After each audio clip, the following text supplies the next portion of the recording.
PTI को बड़ी clarity है जी।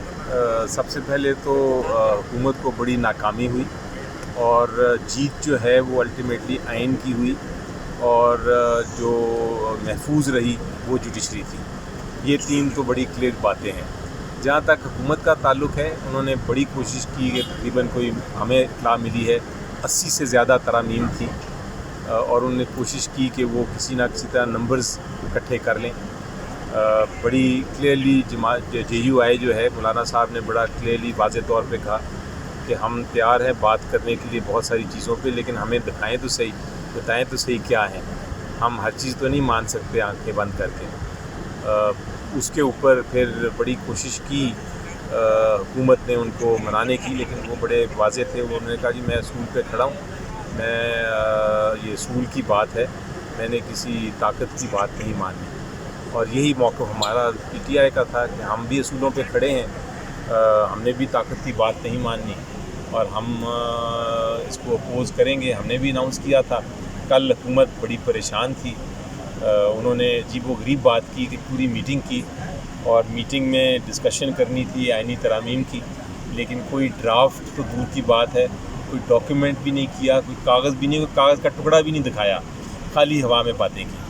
तो ऐसी तो बातें नहीं होती हैं सियासत में। अगर आपने कोई बात वाकई कौम के फ़ायदे के लिए करनी है तो कम से कम ड्राफ्ट शेयर करते हैं सबके साथ, पब्लिक ओपिनियन में हम जाते हैं। आपको पता है कि जब 18वीं तरमीम हो रही थी तो 77 मीटिंग्स हुई, एक बाकायदा कमेटी बनी, उन्होंने 550 घंटे की डिलिब्रेशन की। हर मीटिंग के बाद जो 5-5, 6-6 घंटे की होती थी, हर पॉलिटिकल पार्टी अपनी लीडरशिप से डिस्कस करती थी, फिर जाके वो 18वीं तरमीम हुई। ये तो रात के अंधेरे में चुप करके खुसर करके चुपके से कोशिश की गई थी। इसने नाकाम होना ही था।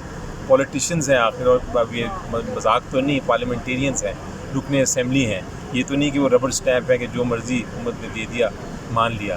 तो इसलिए ये नाकामी बहुत बड़ी है और जैसा मैंने कहा फ़तह पार्लियामेंट की है, आइन की है और हिफाजत जुडिशरी की हुई है। आप क्या समझते हैं कि ये चीफ़ जस्टिस को एक्सटेंशन देने के लिए ये सब कुछ किया जा रहा था कि कुछ और भी मुहर्रिकात इसके पीछे थे? जी मेरा ख्याल है ये इनका जो एम बहुत सारे इनके थे। अगर अमेंडमेंट्स देखें तो उसमें सिर्फ जुडिशरी का टारगेट नहीं था, इसमें रूल ऑफ लॉ यानी कानून की बालादस्ती भी टारगेट पे थी, उसको भी ख़त्म करना चाह रहे थे, उसमें भी मिलावट करना चाह रहे थे। बहुत सारी शिकें थीं जो कि प्रो इस्टेब्लिशमेंट थी जो लाना चाह रहे थे। बहुत सारी शिकें थी जो एंटी जुडिशरी थी, यानी अदालत और निज़ाम के ख़िलाफ़। बहुत सारी ऐसी अमेंडमेंट थी जो अदालत के बहुत सारे फ़ैसले जो किए हुए हैं सुप्रीम कोर्ट के, उनको ख़त्म करने के लिए थी। तो इन्होंने हर कोशिश की थी कि वो एक मिक्सचर कर दें, दाल भी, रोटी भी, चावल भी, कढ़ाई भी, सब कुछ अंदर डाल के मिक्स करने की कोशिश की थी। अमेंडमेंट्स इस तरह नहीं होती। सर आपकी बात से लग रहा है कि एक खिचड़ी बनाना चाह रहे थे। खिचड़ी तो सर ये खिचड़ी तो कल अच्छी होती है, खाई जा सकती है। खिचड़ी बनाने के चक्कर में सर ये कल इतनी बौखलाहट का शिकार क्यों थे और इतनी जल्दी में क्यों थे सर? उनको ख्याल था या उनको इंश्योरेंस मिली थी कि पार्लियामेंटेरियन सारे मान जाएंगे और मानने के बाद वो पास कर देंगे, लेकिन इस तरह होता नहीं है। इसीलिए मैंने कहा कि अगर ये हुकूमत भी इस तरह चला रहे हैं, नो वंडर हमारा इकॉनमी का भी मसला, हमारे मईशत का भी इतने मसाइल हैं, हमारी फॉरेन पॉलिसी के भी इतने मसाइल हैं। इनको घबराहट थी, और जब घबराहट होती है इंसान को तो दिमाग जो है ठीक तरह काम नहीं करता।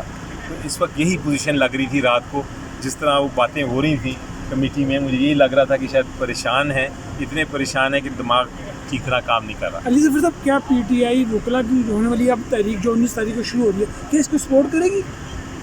ये देखें, अब तो वकला ने तो अपनी क्लियरली एक मौक़िफ़ ले लिया है, लेकिन अब जो नाकामी हुई है हुकूमत की, उसके बाद तो मेरा ख्याल है हुकूमत को खुद ही चाहिए कि जो वकला की डिमांड्स हैं उसको उसके मुताबिक एक्ट करें और नोटिफाई करें मंसूर अली शाह साहब को एज चीफ जस्टिस और आगे चलाएं निज़ाम।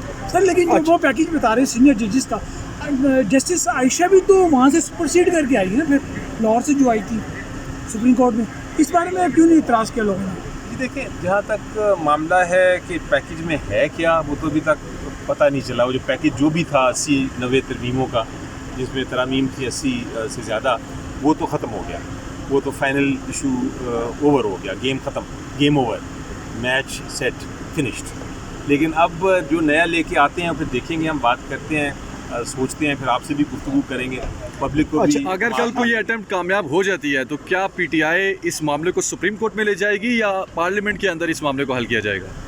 जी देखिए, अभी फ़िलहाल तो ये पार्लियामेंट से पहले निकलेंगे, नंबर्स आएंगे, सारी जमातें जो उनकी इत्तेहादी जमातें हैं, जो अपोजिशन की भी जमातें इनके साथ जाना चाहती हैं, उनको कन्विंस करेंगे, आमादा करेंगे, फिर आप आगे चलेंगे। अब तो दूर का अभी फ़िलहाल का जो ख़तरा था वो तो टल गया। अच्छा सर, वकला पे बड़ी तनकीद की जा रही है कि जब नाकाम हो गई है, हुकूमत को नाकामी का सामना है, तो वकला क्रेडिट लेने के लिए आगे हैं। उससे पहले वकला की जानिब से कोई प्रेस कॉन्फ्रेंस नहीं की गई, कोई बयान नहीं दिया गया। ये आपकी पार्टी के भी लोग तनकीद कर रहे हैं। ये ऐसी वो तनकीद तो हर चीज़ की होती है, तनकीद करना हर एक का हक़ है, लेकिन उसका ये मतलब नहीं है कि आप वकला को समझे कि वो कोई पीछे रह गए हैं। वकला हमेशा फोर फ्रंट पे रहते हैं, आगे ही रहते हैं। मैं एक वकील की हैसियत से आपको बताऊं कि जब हमारी कोई भी इशू होता है जिसमें आज़ादी जो है सुप्रीम कोर्ट की, हाई कोर्ट की, अदलिया की या निज़ाम की बात होती है, तो जो भी कौम की बेहतरी होती है हम हमेशा उसके साथ खड़े होते हैं। ना किसी जज के साथ खड़े होते हैं, ना किसी पर्टिकुलर जुडिशरी के साथ खड़े होते हैं, हम सिर्फ असूलों पे खड़े होते हैं।